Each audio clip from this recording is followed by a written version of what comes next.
नमस्कार दोस्तों, आज की वीडियो में बात करने वाला हूँ articles 15 of the Indian constitution. Articles 15 जो है ये क्या बात करता है, देखिए यहाँ पे लिखा हुआ है articles 15 of the Indian constitution talks about the provision of discrimination. Articles 15 ये डिस्क्रिमिनेशंस की बात करता है, डिस्क्रिमिनेशन प्रोविजन ऑफ डिस्क्रिमिनेशन की बात करता है। डिस्क्रिमिनेशन नहीं होना चाहिए उसके बारे में आर्टिकल्स 15 कहता है। यानी भारत में कितने सारे डिस्क्रिमिनेशन होते हैं, वो इन सब के बेसिस पे डिस्क्रिमिनेशन होती है। तो इन सब के बेसिस पे डिस्क्रिमिनेशन ना हो, इसके लिए एक आर्टिकल्स बनाई गई थी और ये आर्टिकल्स 15 है। क्या बोलता है इसमें, आर्टिकल्स 15 रेस्ट्रिक्ट करता है discrimination on the ground of, ये रेस्ट्रिक्ट करता है, रोकता है कि डिस्क्रिमिनेशन नहीं होना चाहिए रिलीजियस के बेसिस पे, रेस के बेसिस पे, कास्ट के बेसिस पे, सेक्स के बेसिस पे, प्लेस ऑफ बर्थ के बेसिस पे। अब रिलीजियस मीन्स क्या होता है, it means that no person should be discriminated on the basis of religion from accessing any public place or policy by the state or any group. Race, ethnic origin should not form basis of discrimination. For example, a citizen of Afghan origin should not be discriminated from those of Indian origin.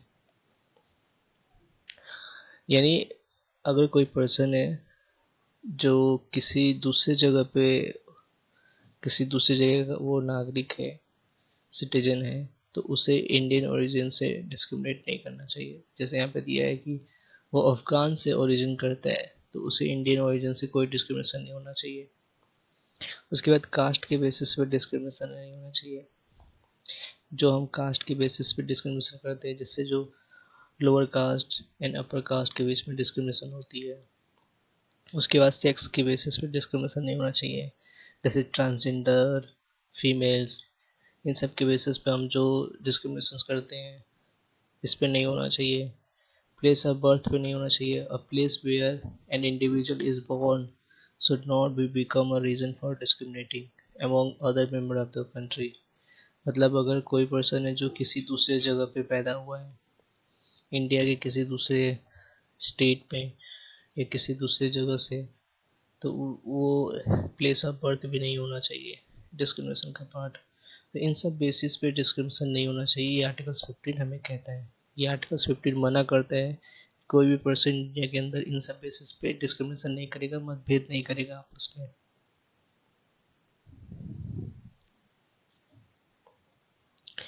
इसके बाद है reservation. अब reservation यानी कुछ exceptions होती है articles 15 की। जैसे कुछ ऐसे एक्सेप्शंस है जहाँ पे हम डिस्क्रिमिनेट करते हैं। जैसे लिखा है यहाँ पे, we find that articles 15 clause 3, 4, 5 itself stand an exception to articles 15। Articles 15 का ही एक्सेप्शन है 3, 4, 5। आर्टिकल्स 15 के क्लॉज 1 एंड 2 में 1 एंड 2 का जो एक्सेप्शन है वो 3, 4, 5 है। एंड आर्टिकल्स 3, 4, 5 में क्या बोला गया है, ये स्पेशल प्रोविजन दिया गया है। किसको किसको किसको दिया गया है, for women and children, for the advancement of the any socially or educational background classes of citizen। यानी ऐसा कोई व्यक्ति जो educationally background class of citizen है, मतलब जो बहुत पिछड़ी जाति का है, पढ़ाई में बहुत पिछड़ गए हैं, उनके लिए स्पेशल उनके लिए प्रोविज़न दिया गया है, छूट प्रोविज़न बनाई गई है, उनके लिए रिजर्वेशन प्रोविज़न बनाई गई है। और कोई ऐसे लोग जो शेड्यूल्ड कास्ट के होते हैं या शेड्यूल्ड ट्राइब्स के होते हैं, तो उनके लिए भी स्पेशल प्रोविजंस बनाई गई है। तो इन सब के लिए डिस्क्रिमिनेशन यहाँ पे अलाउ है। इसके बाद make provision relating to their admission to educational institution. यानी एक ऐसा प्रोविजन बनाया गया है कि किसी भी एजुकेशनल इंस्टीट्यूशन में एडमिशन ले सकते हैं। साथ में कोई भी प्राइवेट एजुकेशन इंस्टीट्यूट हो उसमें भी एडमिशन ले सकते हैं। ठीक है, इसके लिए चाहे आप स्टेट मदद कर सकती है, ठीक है, और माइनॉरिटी एजुकेशनल इंस्टीट्यूट में, other than minority educational institute को छोड़ के, ठीक है। यानी अगर कोई भी पर्सन है जो एडमिशन लेना चाहता है एजुकेशनल इंस्टीट्यूट में, तो प्राइवेट एजुकेशनल इंस्टीट्यूट में भी एडमिशन ले सकता है। यानी कुछ ऐसे जगह पे छूट दी गई है, यहाँ पे रिजर्वेशन दिया गया है उन लोगों को जो एजुकेशनली बहुत पिछड़े हैं, जिनकी पढ़ाई बहुत ही पिछड़ी हुई समाज में आती है। ऐसे लोग जिनकी पढ़ाई बहुत ही पिछड़ गई है, यानी बोल सकते हैं सोशली बैकवर्ड है वो, या फिर ऐसे शेड्यूल ट्राइब्स के लोग होते हैं, जो शेड्यूल कास्ट के लोग होते हैं, जिसको SC ST बोलते हैं, तो उन सब के लिए स्पेशल छूट दी गई है कि भैया आपको हम छूट देंगे ताकि आपकी पढ़ाई, आपका एजुकेशनल बैकग्राउंड थोड़ा स्ट्रॉन्ग हो सके, अच्छी हो सके। इसलिए यहाँ पे ये एक्सेप्शन बनता है इन लोगों के लिए। तो 3 लोगों को एक्सेप्शन, मतलब 3 तरह के एक्सेप्शन है। एक तो वुमेन एंड चिल्ड्रन को दिया जाता है कुछ प्रोविजंस, मतलब कुछ स्पेशल रिजर्वेशन दिया जाता है। उसके बाद educational background class of citizens को दिया जाता है, शेड्यूल ट्राइब्स, शेड्यूल कास्ट को दिया जाता है। उसके बाद जब किसी भी एजुकेशनल इंस्टीट्यूट में एडमिशन की बात होती है तो वहाँ पे छूट दिया जाता है, रिजर्वेशन दिया जाता है। अब यहाँ पे आया कि special provision for women and childrens. Women and children के लिए स्पेशल प्रोविजन क्या है?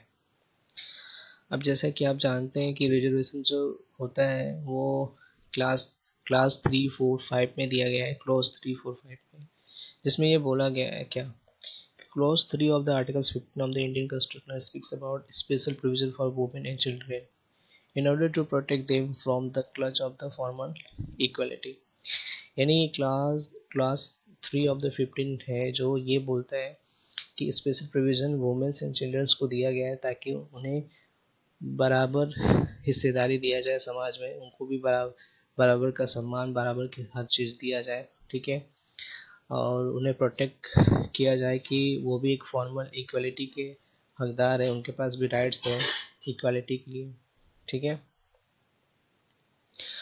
अब right to free and compulsory education for children, यानी जितने भी बच्चे हैं उनको फ्री में एजुकेशन देना और कंपल्सरी एजुकेशन देना, ये उनका राइट होता है। अगर ऐसे बच्चे जिनका एज 14 साल से कम है, ये section 56 of CPC and maternity benefit दिया जाता है, ये एक्ट 2017 में आया था वुमेन्स को। तो ये दो तरह के ऐसे स्पेशल प्रोविजन है, दो वुमेन्स को प्रमोट करने के लिए, उनको इक्वलिटी प्रोटेक्ट करने के लिए दिया जाता है कि हाँ वो भी समाज में इक्वल के हिस्सेदार है, ठीक है। इसके बाद womens and sexual harassment, clause 3 of the articles 15 allow करता है गवर्नमेंट को फ्रेम स्पेशल लॉ रिगार्डिंग, किसके regarding, protection of womens and abolition of sexual harassment. Government के पास ये राइट है कि वो आर्टिकल्स 15 क्लॉज 3 में स्पेशल लॉ बना सकती है, किस रिगार्डिंग, वुमेन्स के प्रोटेक्शन और उनके सेक्सुअल हरासमेंट के एबॉलिशंस के लिए। क्योंकि अक्सर हम न्यूज़पेपर में पढ़ते रहते हैं कि सेक्सुअल हरासमेंट हो रहा है वुमेन्स के साथ, तो उसको दूर करने के लिए, उसे ख़त्म करने के लिए एक स्पेशल तरह का यहाँ पे लॉ बनाया जा सकता है। तो ये कौन अलाउ करता है, ये आर्टिकल्स 15 क्लॉज 3 में ये अलाउ करता है, ठीक है। कि गवर्नमेंट, किसी भी गवर्नमेंट के पास ये स्पेशल राइट्स है कि वो एक लॉ बना सकती है वुमेन्स के प्रोटेक्शन के लिए। Sexual harassment is clear violation of fundamental rights of equality, guarantee करते हैं under articles 14 subsection 2 and articles 15 subsection 3। कहने का मतलब कि जो सेक्सुअल हरासमेंट है, एक सीधा सीधा ये बात कर रहा है कि ये वुमेन्स के फंडामेंटल राइट्स को वायलेट करता है, इसलिए वायलेशंस को रोकने के लिए ये स्पेशल लॉ बनाया जा सकता है। ये आर्टिकल्स 15 सबसेक्शन 3 यानी आर्टिकल्स 15 क्लॉज 3 में ये बोला गया है। Special provision for advancement of backward class, articles 15 clause 4, articles 15 clause 4 में क्या बोला गया है, स्पेशल प्रोविजंस बनाई गई है एडवांसमेंट ऑफ बैकवर्ड क्लास के लिए।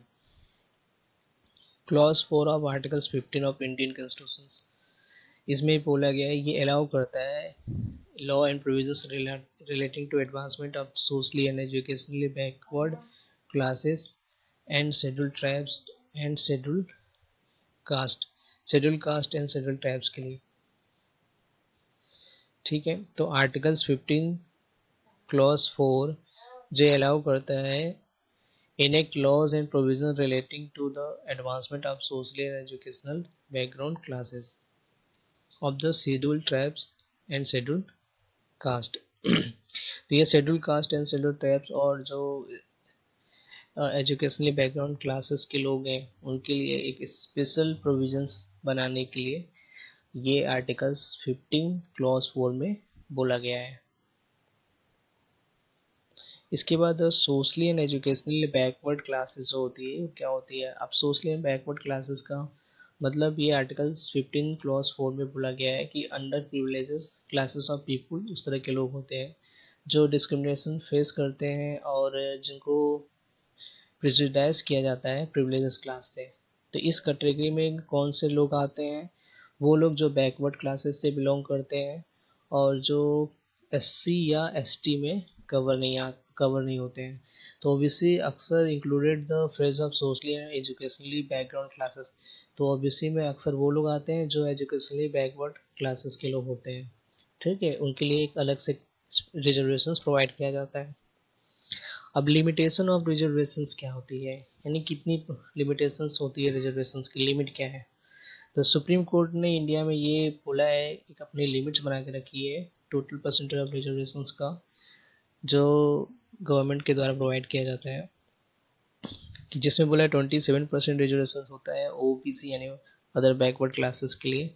ये सुप्रीम कोर्ट ऑफ इंडिया ने इसे 50% किया था टोटल परसेंटेज ऑफ रिजर्वेशंस का। It was designed that allowing the limit to exceed will deprive others of their right to equality. Supreme Court also provide for the guidelines to exceed the limit of reason under extraordinary situation। तो supreme court ये भी provide किया था guidelines कि वो कोई extraordinary situation में वो रिजर्वेशन लिमिट को एक्सीड कर सकती है, बढ़ा सकती है। फिलहाल के लिए 27% रिजर्वेशन अदर बैकवर्ड क्लासेस के लिए इंट्रोड्यूस किया गया था और फिर ये बोला गया था कि 50% of total percent of reservation तक ही बढ़ाया जा सकता है, यानी 50% से ज़्यादा नहीं हो सकता है। तो रिजर्वेशन मोर देन 50%, लेकिन कुछ ऐसे जगह जहाँ पे 50% से ज़्यादा रिजर्वेशन प्रोवाइड की गई है, जो 50% ऑफ टोटल रिजर्वेशन प्रोवाइड की गई है, ठीक है, it is allowed to exceed under the extraordinary circumstances. कुछ एक्स्ट्रा ऑर्डिनरी सर्कमस्टांसेस में ये अलाउ किया गया है। तो 4 ऐसे स्टेट है जहाँ पे 50% से ज़्यादा रिजर्वेशन प्रोवाइड की गई है, जैसे तमिलनाडु, वहाँ पे 69% रिजर्वेशन है with 50% reservation for the OBC के लिए है। महाराष्ट्र में 52% है, तेलंगाना में 62% है, हरियाणा में 67% है। ये सारी चीज़ें, तो ये सब एक्स्ट्रा ऑर्डिनरी की ज़रूरत थी यहाँ पे, इसलिए यहाँ पे ये एक 50% से ज़्यादा रिजर्वेशन यहाँ पे दी गई थी। इसके बाद आर्टिकल 14 से रिलेशनशिप क्या होता है 15 का। तो articles 15 is the weapon that breaks the wall of discrimination. एक ऐसा एक हथियार है जो डिस्क्रिमिनेशन की दीवार को तोड़ता है। कहने का मतलब कि upper caste and lower caste के बीच में जो दीवार होती है उसको खत्म करने के लिए आर्टिकल्स 15 एक हथियार के रूप में काम करता है। Articles 15 is an extension of the articles 14। Articles 14 का ही ये एक्सटेंशन रूप है आर्टिकल्स 15, जिसमें ये बोला गया है कि इक्वालिटी अमॉन्ग इंडिविजुअल्स, सारे लोगों के बीच में इक्वालिटी की बात करता है, and equality before the law के, ठीक है, यानी इक्वालिटी बिफोर द लॉ के बात करता है और लोगों के बीच में इक्वालिटी भी होनी चाहिए, आर्टिकल्स 14 कहता है। तो आर्टिकल्स 14 का एक्सटेंशन रूप 15 है। तो 15 ये डिराइव करता है पूरी पावर आर्टिकल्स 14 से, यानी आर्टिकल्स 15 में जो भी पावर्स आती है वो आर्टिकल्स 14 से ही आती है। क्यों? क्योंकि आर्टिकल्स 14 में ही बोला गया है क्या, कि यहाँ पे बोला गया है कि इक्वालिटी अमंग इंडिविजुअल्स होना चाहिए, सब लोग के बीच में इक्वालिटी होनी चाहिए। इक्वालिटी इन द सेंस तो कोई डिस्क्रिमिनेशन की बात ही नहीं होनी चाहिए, लेकिन जैसे ही डिस्क्रिमिनेशन होगी तो फिर क्या होगा, वो आर्टिकल्स 14 को वायलेट करता है इसी वजह से। अब यहाँ पे to maintain equality it forbid the practice of discrimination under class 1। अब इक्वालिटी अगर मेंटेन करना है तो आपको ये ध्यान रखना है कि वहाँ पे डिस्क्रिमिनेशन नहीं होना चाहिए। तो जो कि क्लास 1 में ये डिस्क्रिमिनेशन हो रहा तो उसको मना किया गया है। To provide equality, it allows for a special provision relating to women, children, SC, ST and socially and educationally backward classes। ये इक्वालिटी भी प्रोवाइड कराता है, स्पेशल प्रोविजंस भी बनाया गया है relating to womens, children, SC ST and socially and educationally backward classes के लिए। तो इसलिए आर्टिकल्स 14 जो है, जो उस aims articles 15 tries to achieve. तो आर्टिकल्स 14 के एम्स को आर्टिकल्स 15 के द्वारा अचीव किया जा सकता है। अब कंक्लूजन क्या निकलता है? कंक्लूजन क्या निकलता है कि आर्टिकल्स 15 एक्चुअली में है क्या? तो articles 15 is truly is guardian of down drone. Down drone का मतलब होता है जो ऐसे लोग होते हैं जो बहुत प्रताड़ित किए जाते हैं, जैसे शेड्यूल कास्ट के लोग होते हैं, शेड्यूल ट्राइब्स के लोग होते हैं, ठीक है। तो उनको बोला गया है डाउन ड्रोन, तो उनके लिए गार्जियंस के रूप में काम करते हैं आर्टिकल्स 15। और ये एज अ शील्ड है अगेंस्ट डिस्क्रिमिनेशन। डिस्क्रिमिनेशन के खिलाफ ये एज अ शील्ड, स्वच्छ मतलब कवच, सुरक्षा कवच का काम करता है। It has help the Indian society, ये इंडियन सोसाइटी के लिए मदद करता है, and to tall and proud despite such as huge diversity and all kinds of sexism, racism and rigid caste systems, and will continue to contribute to Indian unity and equality forever। और ये help करता है, Indian society को मदद करता है कि वो सब लोगों के बीच में डाइवर्सिटी ना पैदा करे, सब लोग इक्वल हो, बराबर हो, किसी भी तरह का उनके बीच में डिस्क्रिमिनेशन ना हो, सेक्स के बीच में, रेसिज्म के बीच में, कास्ट सिस्टम को लेके। इसलिए यहाँ पे इक्वालिटी हमेशा बना रहे, यूनिटी हमेशा बना रहे, इसको कंट्रीब्यूट किया गया है आर्टिकल्स 15 के द्वारा, ठीक है। तो ये कंक्लूजन इसका है। आई होप ये वीडियो अच्छा लगा होगा। Thank you very much. Please subscribe my YouTube channel.